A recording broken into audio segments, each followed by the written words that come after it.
severe storms, devastating hurricanes, and massive walls of sea pummeling into major cities. These are the kind of extremes that movies like The Day After Tomorrow propagate about global warming. Even Jake Gyllenhaal isn't safe. This, you know, is fake. But you can get similar stories from less convincing actors and no cool special effects. But you still get all the drama. Brings us to this week's grim report about global warming and a looming climate catastrophe. Extreme weather, from drought to heavy rain and cyclones. Seas are rising.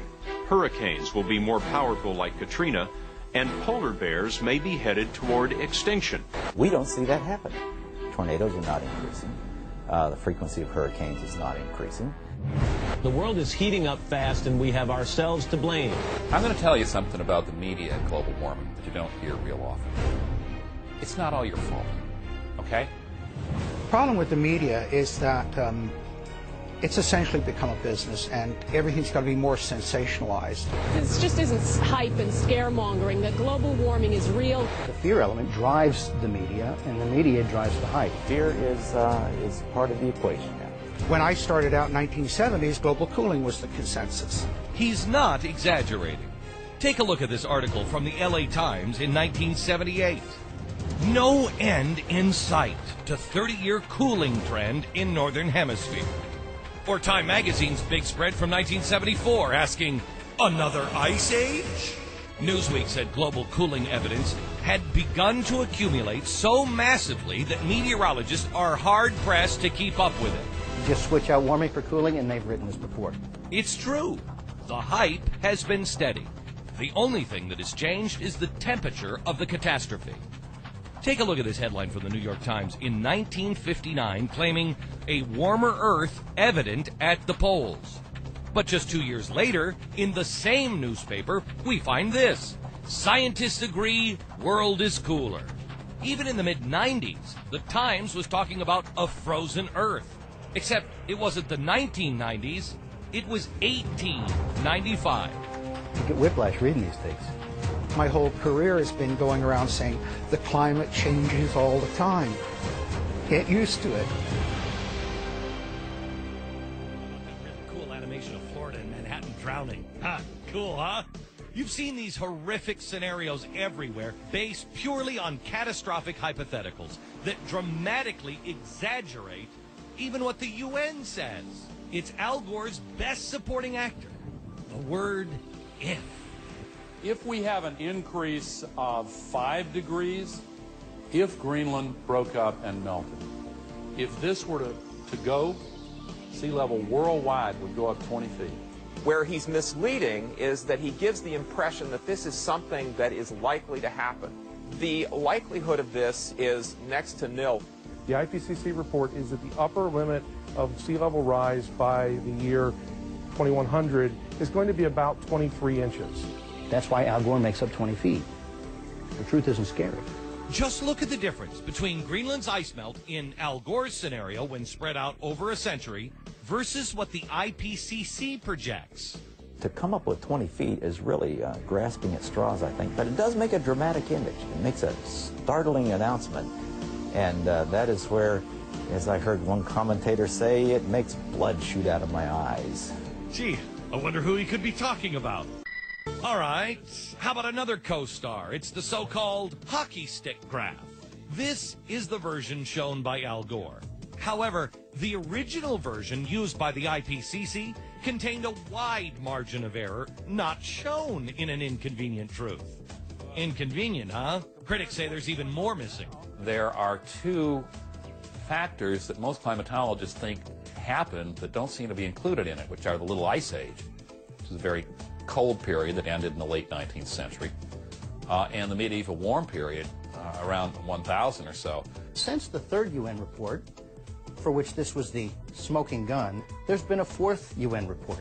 Does anybody see a hockey stick in there anywhere? I can't see ya. It's not in there. Guess what? It's airbrushed out in classic fashion, and they don't even mention why it's not here. What hockey stick? I didn't see any hockey stick. Clearly, I mean, these guys haven't seen the movie, right? Because any movie with charts and graphs this big I mean, they've got to be right. Now here's one of Al Gore's favorite charts, comparing CO2 levels and temperature. When there is more carbon dioxide, the temperature gets warmer. Look how far above the natural cycle this is, and we've done that. We? Meaning you and me? I guess it looks pretty convincing. Gore assumes here that CO2 levels are causing temperatures to rise, but look, could it be the other way around? We now know for certain that the temperature changes before the CO2. And one of the fundamental assumptions that Gore doesn't understand is that in the theory of global warming due to humans is the CO2 goes up, the temperature will go up. Well, the ice core record shows it's exactly the opposite.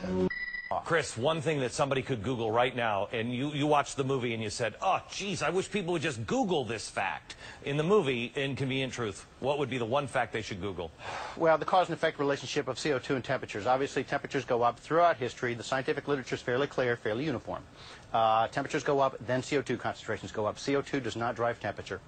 No serious scientist, no peer-reviewed scientist is saying that, okay? Those who deny global warming are just flat out wrong. Ellen Goodman from the Boston Globe wrote, let's just say that global warming deniers are now on par with Holocaust deniers. Somebody says that whenever you get into Nazi connections, you've really jumped the shark. No Nazi references? But how would these people even form sentences? Even I got to jump into the World War II of weather. Robert F. Kennedy called me CNN's chief corporate fascism advocate. When asked why by the Washington Post, he recalled that I was voicing doubts about global warming a few weeks back. When you have the science on your side, you argue the science. When you don't have the science on your side, you attack the messenger. Lost among all the extreme rhetoric? Any semblance of balance. An Inconvenient Truth is a study in absolutes, a one-sided argument devoid of any gray area. There's not a single fact or date or number that's been used to make this up that's in any controversy. Isn't there a disagreement among scientists about whether the problem is real or not? Actually, not really. Attention! You're about to meet people that aren't really real! Politicians and some of the scientists like to say that there's a consensus now on global warming, or the science has been settled.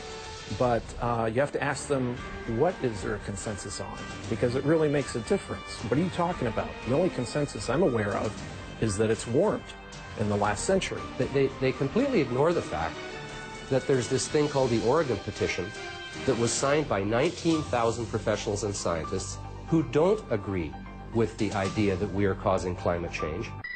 I can't tell you how many calls I've received from parents saying their kids are now being shown an Inconvenient Truth completely unchallenged. Not just in science class, but in art and math classes. A green hotel in California has just replaced the traditional in-room Bible with an in-room copy of an Inconvenient Truth. Isn't that appropriate? Al Gore's version of climate change has no longer become science. It's dogma. And if you question it, you are a heretic.